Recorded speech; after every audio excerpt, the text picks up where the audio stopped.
मेरे प्यारे साथियों, कैसे हैं आप सब। आशा करता हूं कि आप बढ़िया होंगे। आज की वीडियो में हम आपको बताएंगे कि आरपीएफ की जॉब प्रोफाइल कैसी रहती है। आरपीएफ कांस्टेबल की जॉब प्रोफाइल कैसी रहती है, क्योंकि कहीं ना कहीं आप रेलवे डिपार्टमेंट में जाओगे तो कांस्टेबल की जॉब प्रोफाइल कैसी होती है इस वीडियो के माध्यम से बताऊंगा। पूरी सुख सुविधाएं, वेतन भत्ते से लेके सारी सुख सुविधाएं के बारे में बताऊंगा कि ड्यूटी कैसी रहती है। तो अगर पूरा वीडियो देखेंगे तो कहीं ना कहीं आपको आरपीएफ कांस्टेबल की जॉब प्रोफाइल के बारे में पूरा पता हो जाएगा कि आखिर रेलवे में जॉब कैसी होती है और कितनी वेतन रहती है और क्या क्या ड्यूटीज रहती हैं। तो मैं सर्वप्रथम बात करता हूं आरपीएफ कांस्टेबल की जॉब प्रोफाइल के बारे में। तो अगर अब मैं बात करूं तो ड्यूटी की अगर मैं बात करता हूं सर्वप्रथम कि ड्यूटी आखिर कितनी रहती है और ड्यूटी कहाँ रहती है। तो मैं बता दूं ड्यूटी आपकी जो है 8 घंटे की ली जाती है, लेकिन कुछ विशेष परिस्थितियों में आपको ऐसी 12 घंटा ड्यूटी ली जाती है। बहुत ही विशेष परिस्थितियों में, हालांकि ऐसी रियल कंडीशन होती है, ऐसी कंडीशन बहुत कम बनती है, लेकिन 12 घंटा तक आपकी ड्यूटी ली जा सकती है। ठीक है। अगर 8 घंटा के बाद अगर आपको एक्स्ट्रा ड्यूटी ले रहे हैं, मतलब कहीं ना कहीं 8 घंटा की आपकी ड्यूटी कंप्लीट हो जाती है। और कहीं ना कहीं होता है ना, रेलवे का टाइमिंग आपको भी पता है। अगर रेलवे के टाइमिंग में अगर आप कहीं ड्यूटी करने गए हैं, अगर आपकी रेलवे मतलब कोच के अंदर आपकी ड्यूटी लगी और 2 से ढाई घंटे अगर आप की जो है ट्रेन लेट हो गई, तो कहीं ना कहीं आपकी ड्यूटी 2 ढाई घंटे अगर लेट हो जाएगी, मतलब एक्स्ट्रा ड्यूटी करते हैं, तो कहीं ना कहीं उसके लिए आपको जो है पैसा दिया जाएगा। ठीक है, एक्स्ट्रा ड्यूटी का आपको एक्स्ट्रा अलाउंस दिया जाता है। ठीक है। तो ये हो गई ड्यूटी। अब बात आती है कि ड्यूटी कहाँ रहती है। तो मैं बता दूं, ड्यूटी रहती है आपकी रेलवे स्टेशन पर, ऐसे सब स्टेशन और प्लस रेलवे स्टेशन। आपके रेलवे थाने होते हैं, आरपीएफ थाने रहते हैं। हालांकि बड़ी बड़ी सिटियों में आरपीएफ थाने रहते हैं, छोटी सिटियों में जीआरपी संभाल लेती है। जब रेलवे आरआरपीएफ की अगर मैं बात करूं तो आरपीएफ में प्रथम आउटर से द्वितीय आउटर के बीच मालगाड़ियों की आपको सुरक्षा देना है, प्लस आपको पैसेंजर की सुरक्षा देना है, और लोगों के सामान, साजो सामान की आपको सुरक्षा देना है, पब्लिक की सुरक्षा देने हैं, और रेलवे की संपत्ति की आपको सुरक्षा करना है। ये मुख्य रूप से आरपीएफ कांस्टेबल का काम होता है। ठीक है। तो और कहाँ ड्यूटी, और अगर आपको रेलवे बोगी में आपकी ड्यूटी लगा दी जाती है, उसमें यात्रियों की सुरक्षा करनी होती है। ऐसा कुछ नहीं है कि आपकी नाइट गश्त नहीं लगती, नाइट में भी आपको ड्यूटी कराई जाती है, क्योंकि बहुत सारे बच्चे जान परेशान होते हैं कि सर नाइट ड्यूटी भी करनी पड़ती। जी हाँ, आपकी नाइट ड्यूटी भी आती है, नाइट ड्यूटी आपको करना पड़ता है। लेकिन ये अच्छी बात है कि अगर आपको 6 दिन, अगर आप सप्ताह में आपको 6 दिन अगर काम ले रहे हैं, तो 7वें दिन आपको रेस्ट दिया जाएगा। ठीक है। और नाइट गश्त ड्यूटी आपकी कराई जाती है, नाइट गश्त आपकी कराई जाती है। नाइट गश्त में आकर आपको बोगी में ड्यूटी लगी है, अगर आपकी ट्रेन में ड्यूटी लगी, तो आपको जो है ट्रेन में आपको जो है ड्यूटीज करनी होती है, पब्लिक की सुरक्षा प्लस उनकी जान माल की सुरक्षा। ठीक है, इसमें आपको करनी पड़ती है। अब बात आती है वेतन की, कि आरपीएफ कांस्टेबल की आखिर वेतन कितनी बनती है, ये सवाल आता है बच्चों के मन में। तो बता दूं मैं, आरपीएफ कांस्टेबल की वेतन की अगर मैं बात करूं तो 13 माह की लगभग आपको वेतन मिलती है, जिनको सीसी कहते हैं। तो आपको जो है 13 माह की वेतन में आपको जो है बेसिक मिल जाएगा, प्लस आपका डीए मिल जाएगा। ऐसे ही आपको लगभग 30 से 32 हजार रुपए आपको जो है एक्स्ट्रा 13 माह की वेतन मिलती है। अब मैं बात करूं कि आखिर वेतन, एक्चुअल वेतन बनती कितनी है, तो बता दूं वेतन से संबंधित मैंने एक अलग से वीडियो बनाया है, आप वहां पर जाकर देख सकते हैं। लेकिन फिर भी मैं एक मोटा मोटा आपको यहाँ बता देता हूँ।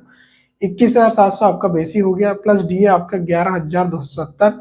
एचआरए डीए 50% के हिसाब से बता रहा हूँ। एचआरए हाउस रेंट अलाउंस आपको लगभग 2,000 रुपए आपको लगभग हाउस रेंट अलाउंस प्रति माह आपको मिल जाएगा।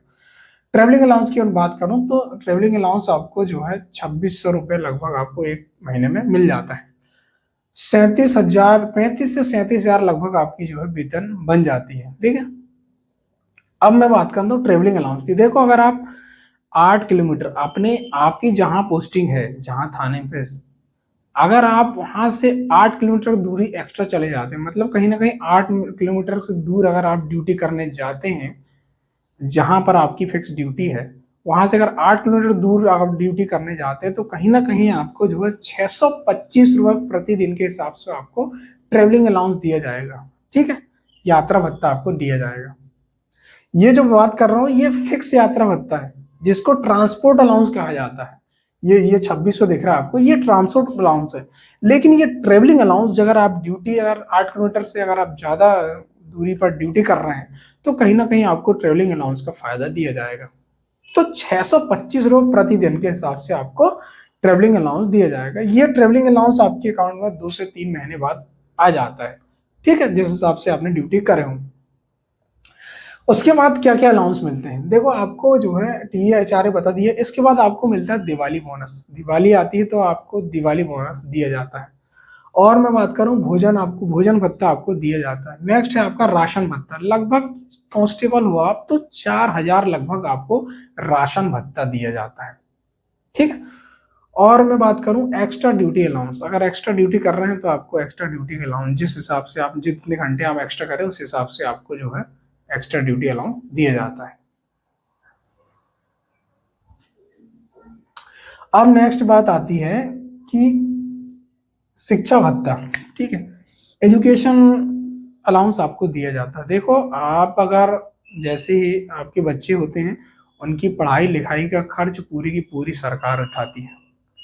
लगभग 35 से 40 हजार रुपए सालाना प्रति बच्चे के हिसाब से जो है गवर्नमेंट आपके बच्चों पर खर्च करती है, ठीक है। हालांकि ये जो सरकार जो है 2 बच्चों तक आपको सीमित है, मतलब 2 बच्चे तक आपको जो है सरकार ये सुविधा देती है। देखो अगर आप बैग ला रहे हैं बच्चों का, अगर आप कॉपी पुस्तक आ रहा है तो आप बराबर बिल लगा लगा देंगे तो आपको पूरा की पूरा पैसा आपके अकाउंट में आ जाएगा। ये सुविधा आपको जो है मिलती है। लगभग 35 से 40 हजार रुपए का सालाना खर्च प्रति बच्चे के ऊपर सरकार उठाती है। ये सुविधा आपको दी जाती है, तो आपको इतने टेंशन लेने का नहीं है। बच्चों की पढ़ाई जो है पूरी सरकार कराती है। और रेलवे स्कूल भी होते हैं, अगर आप वहाँ पढ़ाना चाहते हैं तो आप वहाँ पढ़ा सकते हैं, नहीं तो आपको सेंट्रल स्कूल होते हैं, सेंट्रल स्कूल में आप पढ़ा सकते हैं। उसके कापी पुस्तक से लेके स्टेशनरी से लेके सारी सुख सुविधाएं से लेके सारी की सारी सरकार उठाती है, ठीक है, ध्यान ये रखना है आपको। अब आती है मेडिकल सुविधा। मेडिकल सुविधा की मैं बात करूं, मेडिकल सुविधा में जो आप पर आश्रित है आपके मम्मी पापा, अगर आपके मम्मी पापा जॉब में नहीं है मतलब कहीं ना कहीं आप पर आश्रित है, तो आप पर आश्रित तो कहीं ना कहीं आपको मेडिकल सुविधा, आप कहीं बीमार हो जाते हैं या लंबी बीमारी से आप प्लस आपके जो भी आश्रित परिवारजन है, आपके मम्मी पापा भाई बहन, तो उनको ये मेडिकल सुविधा दी जाती है। अगर आप कहीं भी बीमार हो गए तो आप रेलवे हॉस्पिटल या आप रेलवे से संबंधित जो भी हॉस्पिटल वहां पर एडमिट हो जाइए, फ्री ट्रीटमेंट आपका होगा, ठीक है। पूरा पूरा की पूरा सरकार वहन करती है, मेडिकल सुविधा ये होती है, ठीक है। अब आती है सरकारी आवास। देखो सरकारी आवास जो होते हैं, अगर आप गवर्नमेंट आवास में रहना चाहते तो आप रह सकते हैं, अगर आप प्राइवेट आवास में आप रहना चाहते तो रह सकते हैं। उसके लिए आपको एक गवर्नमेंट आवास में रहने के लिए एक फॉर्म अप्लाई करना पड़ता है, तो आप वो फॉर्म भर दें और आपको जो है गवर्नमेंट अलॉटमेंट कर देती है सरकारी आवास। उसके बाद अगर आप प्राइवेट में रहना चाहते हैं तो आप एक परमिशन दे सकते हैं कि सर मैं बाहर रहने की परमिशन चाहता हूँ, प्राइवेट आवास में रहने की परमिशन चाहता हूँ, तो आपको जो है परमिशन मिल जाती है, एक आवेदन लिख दो और परमिशन आपको मिल जाती है, तो आप बाहर रह सकते हैं। तो एचआरए का लाभ मैंने बताया आपको कि अगर आप गवर्नमेंट क्वार्टर में अगर आप रह रहे हैं तो आपको एचआरए का लाभ नहीं दिया जाएगा, लेकिन अगर आप प्राइवेट बाहर कहीं रह रहे हैं तो आपको जो है ये क्वार्टर का मतलब एचआरए का लाभ आपको दिया जाएगा, मतलब कहीं ना कहीं एचआरए मिलेगा आपको। ध्यान ये रखना है अगर आप जहां ड्यूटी करते हैं वहीं पर आपको क्वार्टर लेना है, वहां पर ये एचआरए का लाभ दिया जाता है। ये ऐसा नहीं है कि आप दिल्ली में अपनी फैमिली शिफ्ट कर दिए और आपको एचआरए का लाभ दिया जाएगा, तो ये आपको नहीं दिया जाएगा, ठीक है। नेक्स्ट मैं बात करता हूँ फ्री यात्रा सुविधा, मतलब पास की सुविधा मिलती है आपको थर्ड एसी और आपको स्लीपर। अगर आप कहीं भी देखो आप पर आश्रित जो है आपके मम्मी पापा, आपके जो है भाई और आप खुद अगर आप यात्रा करना चाह रहे हैं तो आपको जो है फ्री यात्रा दी जाती है और थर्ड एसी की आपको सुविधा दी जाती है। अगर आप देश में कहीं भी घूमना चाहते हैं, नॉर्थ साउथ ईस्ट वेस्ट, अगर आप कहीं भी घूमना चाहते हैं, आप रेलवे में फ्री सुविधा आपको जो है दी जाती है रेलवे तरफ से, ठीक है, आपके और आपके मम्मी पापा के लिए अगर कहीं घूमना चाह रहे हैं तो, ठीक है। तो रेलवे पास दी जाती है। अगर ट्रांसफर की बात करूं, देखो आरपीएफ कांस्टेबल ट्रांसफर की बात करूं, लगभग कम से कम आपको जो है 5 साल एक थाने में ड्यूटी करनी होगी। आरपीएफ थाने में लगभग 5 साल तो आपको ड्यूटी करनी पड़ेगी, 5 साल के बाद ही आपका ट्रांसफर होता है, ठीक है। नेक्स्ट मैं बात करूं ड्रेस के लिए जो है आपको ड्रेस अलाउंस दिया जाता है, जिसको वर्दी भत्ता कहा जाता है। लगभग आपको जो है 12,000 लगभग आपको जो है वर्दी भत्ता दिया जाएगा।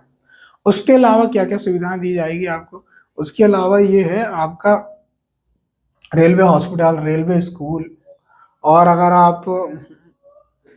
आप अपने बच्चों को बाहर पढ़ाना चाहते हैं, उसके लिए वो जो है सरकार आपको जो है कुछ परसेंट का लोन देती है। और लोन तो अच्छा खासा मिल जाता है आपको, अगर रेलवे में है आप तो। अगर आप बच्चों को बाहर पढ़ाना चाह रहे हैं विदेश में कहीं, तो आपको लोन आसानी से मिल जाता है, लेकिन उसकी ब्याज दर कम रहती है। सरकार उसमें थोड़ा कंपनसेशन देती है। ठीक है।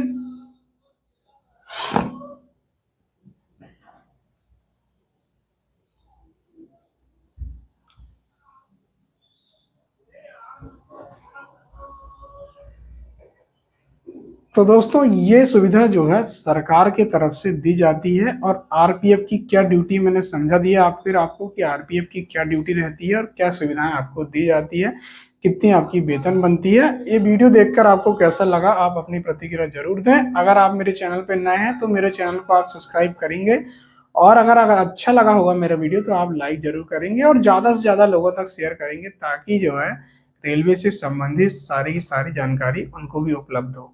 ठीक है दोस्तों, जय हिंद, जय भारत।